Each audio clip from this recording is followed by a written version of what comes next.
I still remember that eerie night when my friends and I decided to go camping in the dense forest near our town. It was supposed to be a weekend getaway, an escape from the monotony of daily life. Little did we know, this trip would turn into a nightmare that would haunt us forever. We arrived at the campsite around dusk. The forest was thick and silent, with only the rustling of leaves and occasional calls of nocturnal creatures breaking the stillness. We set up our tents and gathered around a campfire, sharing stories and laughing, completely oblivious to the malevolent presence lurking in the shadows. As the night grew darker, an unnerving feeling settled over me. The forest, once filled with the sounds of life, seemed to grow quieter with every passing minute. It was as if the trees themselves were holding their breath, waiting for something sinister to happen. Around midnight, we heard it. A distant, blood-curdling scream echoed through the forest. It was a sound like nothing I had ever heard before, a mix of human agony and animalistic terror. We all froze, our laughter dying on our lips, as we looked at each other with wide, fearful eyes. "Did you hear that?" I whispered, my voice trembling. Before anyone could respond, the scream came again, closer this time. Panic set in, and we huddled together, trying to figure out what to do. One of my friends, Jack, suggested we investigate, thinking it might be someone in trouble. Reluctantly, we grabbed our flashlights and ventured into the darkness, our hearts pounding in our chests. The deeper we went, the more oppressive the atmosphere became. The trees seemed to close in on us, their gnarled branches casting menacing shadows on the ground. The scream had stopped, replaced by an eerie silence that was even more unnerving.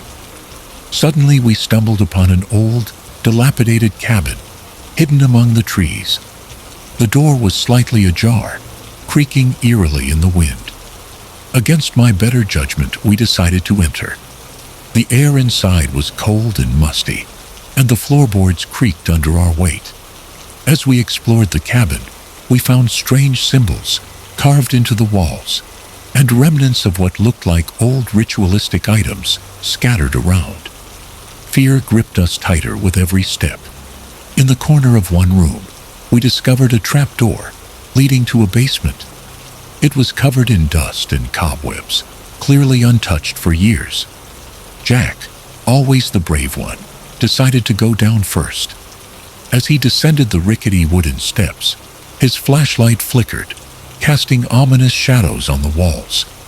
We followed cautiously, and what we saw down there still chills me to the bone. The basement was filled with old photographs and personal belongings, as if someone had been living there a long time ago. But what caught our attention was a large, blood-stained altar in the center of the room. The air was thick, with a metallic smell, and there were dark stains on the floor, leading to a small barred window. Just then, we heard a soft whispering, almost like chanting, coming from behind us. We turned around, and there, standing in the doorway, was a figure dressed in tattered clothes, their face obscured by a hood. The whispering grew louder, more frantic, and the figure slowly lifted its head, revealing empty, soulless eyes that seemed to pierce through us. Without thinking, we bolted up the stairs and out of the cabin, our screams echoing through the silent forest. We ran blindly through the trees, branches scratching our faces and tearing at our clothes, until we finally reached our campsite. We grabbed our things and fled, not stopping until we were safely back in town. To this day, we never speak of that night. The forest remains off limits to us, a place of unspeakable horror. Sometimes, in the dead of night, I still hear that scream, echoing in my nightmares, a chilling reminder of the evil that lurks in the silent forest. When I was a child, my grandmother's house was a place of wonder and mystery. It was an old Victorian home filled with antique furniture, creaky floorboards, and hidden nooks that sparked my imagination. But there was one room I always avoided: the attic. It was dark, dusty, and filled with old, forgotten relics. The stories my grandmother told about it only added to its ominous aura. She warned me never to go up there alone, especially after sunset. One summer, curiosity got the better of me. My parents were away for the weekend, and I was staying with my grandmother. One night, unable to sleep, I decided to explore the attic. Armed with a flashlight, I quietly climbed the narrow stairs and pushed open the heavy door. The air was thick with the smell of old books and musty fabric. The attic was cluttered with old trunks, covered furniture, and boxes piled high. As I wandered through the maze of forgotten memories, my flashlight beam fell on an old, ornate mirror propped against the wall. It was tall and framed in intricate gold leaf, its surface clouded with dust. Something about it drew me closer, an inexplicable pull that I couldn't resist. I wiped away the dust with my sleeve, revealing a surprisingly clear reflection. For a moment, everything seemed normal. But then I saw it. A shadowy figure standing just behind me, barely visible in the dim light. I spun around, my heart pounding, but the attic was empty. I turned back to the mirror, and the figure was still there, closer this time. It was a woman, dressed in a long, tattered gown, her eyes dark and hollow. Her expression was one of sorrow and anger, as if she'd been waiting for someone for a very long time. I wanted to run, but my legs felt like they were made of lead. The woman raised a hand, pointing directly at me, and her lips moved, forming silent words that sent a chill down my spine. In that moment, I felt a cold breeze sweep through the attic, and the temperature plummeted. The light from my flashlight flickered, and then went out completely, plunging me into darkness. I heard a whisper, so faint it was almost inaudible, but I could make out the words. "Find me." Panic set in, and I stumbled back, tripping over an old trunk and falling to the floor. When I looked up, the mirror was glowing faintly, the woman still staring at me with those haunting eyes.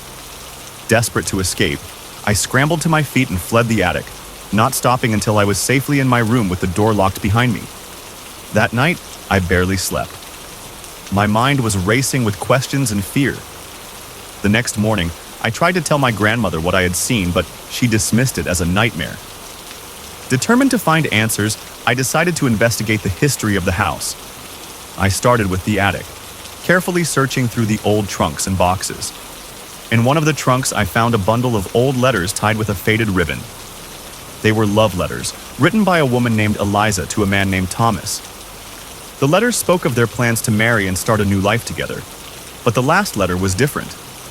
It was filled with despair and heartbreak, written after Thomas had mysteriously disappeared. Intrigued, I continued my search and discovered an old diary hidden in the false bottom of a chest. It belonged to Eliza.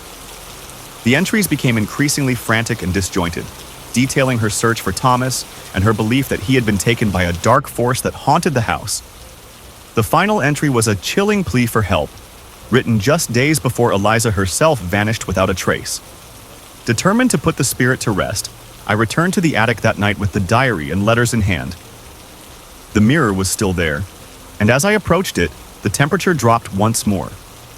The shadowy figure of Eliza appeared again, her eyes filled with a desperate hope. "I found your letters," I whispered, holding them up. "I know what happened to Thomas." Eliza's figure seemed to waver, as if she was struggling to maintain her form. I placed the letters and diary in front of the mirror, hoping it would help her find peace. The attic grew colder, and the mirror began to glow brighter. Eliza's lips moved again, but this time, I could hear her words clearly. "Thank you," she whispered, her voice barely more than a breath. Then, she was gone. The mirror returned to its normal, dusty state, and the oppressive cold lifted from the attic.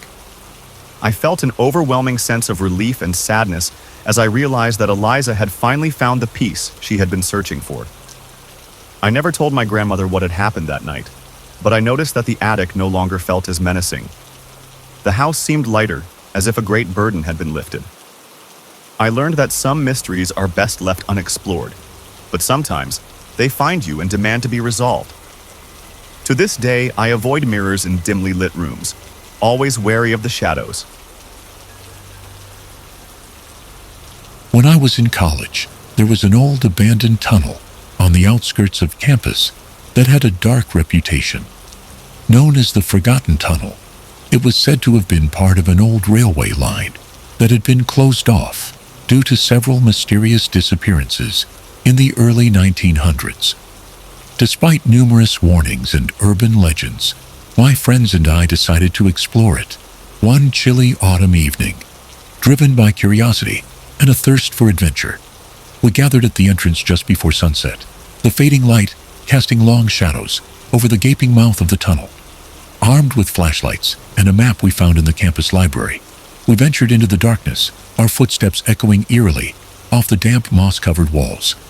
The air grew colder and more oppressive the deeper we went. Our flashlights created small, trembling pools of light in the otherwise impenetrable darkness. The silence was unnerving, broken only by the occasional drip of water seeping through the cracks in the ceiling. After what felt like hours of walking, we came across a side passage that wasn't marked on our map. Intrigued, we decided to follow it, the narrow corridor leading us deeper into the earth. The walls here were rougher, and the air was thick, with a musty metallic odor that made my skin crawl. As we turned a corner, our flashlights flickered, and we found ourselves in a small chamber. The walls were covered in strange, ancient-looking symbols that seemed to writhe and shift in the dim light. In the center of the room stood an old, rusted metal door, half open and covered in a thick layer of dust and grime. We hesitated, exchanging nervous glances, but curiosity got the better of us. We pushed the door open with a loud creak and stepped inside. The room beyond was unlike anything we had seen before. It was filled with old railway equipment and personal belongings that seemed to have been hastily abandoned. There were tattered clothes, broken tools, and even a few yellowed photographs strewn across the floor. As we explored the room, I found an old journal lying on a dusty table. The pages were brittle and covered in faded handwriting. It belonged to a railway worker named Thomas, and as I read through the entries, a sense of dread settled over me. Thomas had written about strange occurrences in the tunnel, disembodied voices, shadowy figures, and a feeling of being watched. His last entry spoke of a terrible discovery, something he had found deep within the tunnel, something that had driven him to madness. Suddenly, a cold breeze swept through the room, extinguishing our flashlights. We stood in complete darkness, panic rising as we fumbled to turn them back on. When the lights flickered back to life, we saw them, dark, shadowy figures standing at the edges of the room, their eyes glowing with a malevolent light. We screamed and bolted for the door, but the shadows moved with unnatural speed, blocking our path. I felt a cold hand grip my arm, and an overwhelming sense of despair washed over me. It was as if the very life was being drained from my body.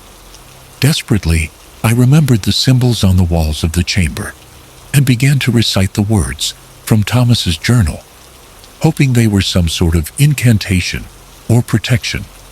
To my astonishment, the shadows recoiled, their forms flickering and becoming less substantial. We seized the moment and dashed through the door, racing back through the tunnel with the shadows hot on our heels. We didn't stop until we burst out into the open air, gasping and trembling with fear. The sun had set, and the campus lights in the distance were a welcome sight. We never spoke of what happened in the tunnel, and I still carry Thomas's journal as a reminder of the horrors we encountered. To this day, the Forgotten Tunnel remains abandoned, its dark secrets hidden from the world.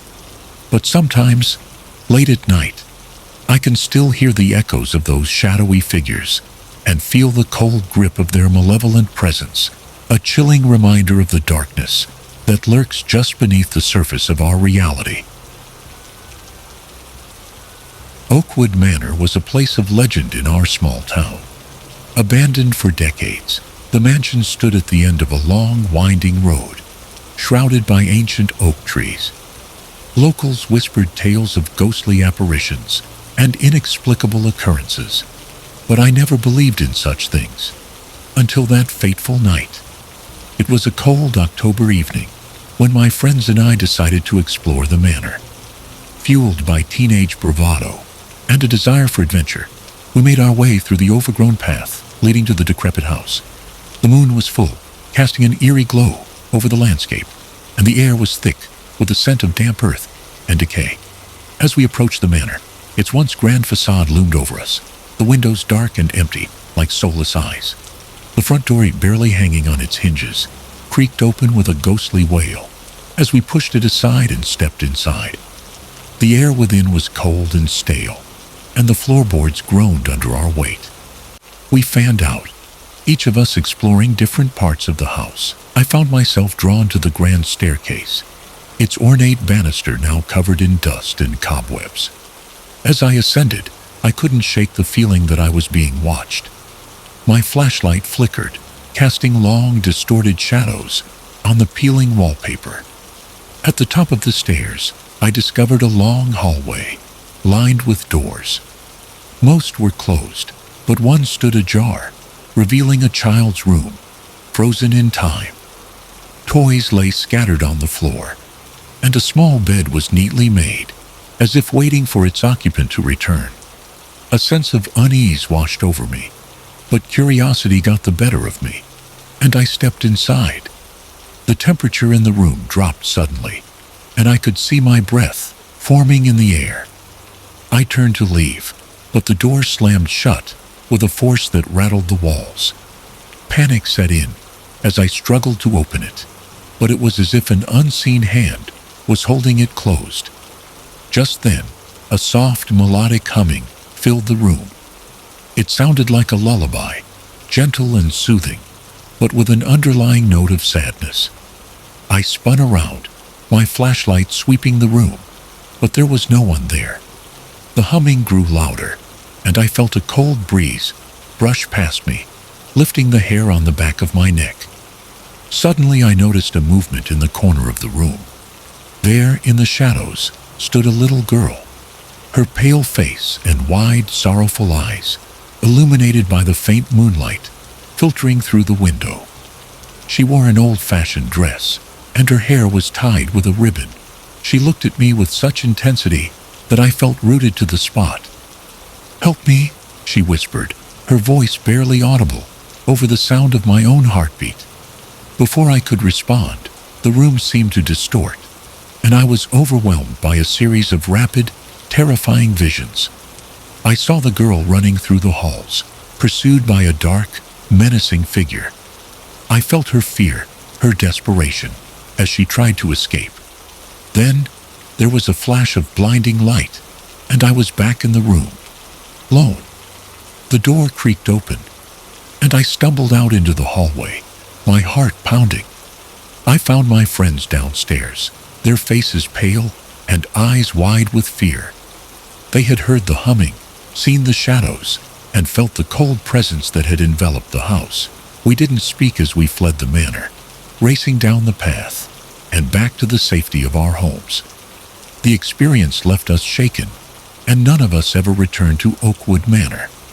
In the years since, I've often wondered about that little girl and the horrors she endured within those walls. Sometimes, in the dead of night, I hear her voice, a faint whisper on the wind, asking for help that I was powerless to give. The haunting of Oakwood Manor is a chilling reminder of the unknown forces that linger in the shadows, waiting for unsuspecting souls to stumble upon their tragic tales.